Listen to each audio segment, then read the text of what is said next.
Hi, I'm Larry Neal, manager of Reed Gold Mine State Historic Site.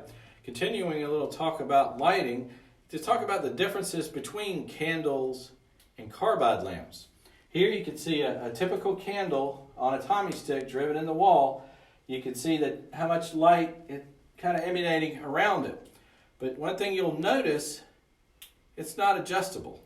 I cannot increase the amount of light unless I keep adding candles to the same area. That changed though with the carbide lamps.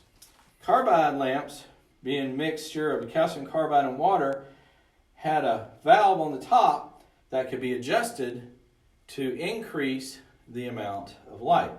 Now you can see as I back up slightly here, kind of underneath the candle, you can see how much is shining along the wall.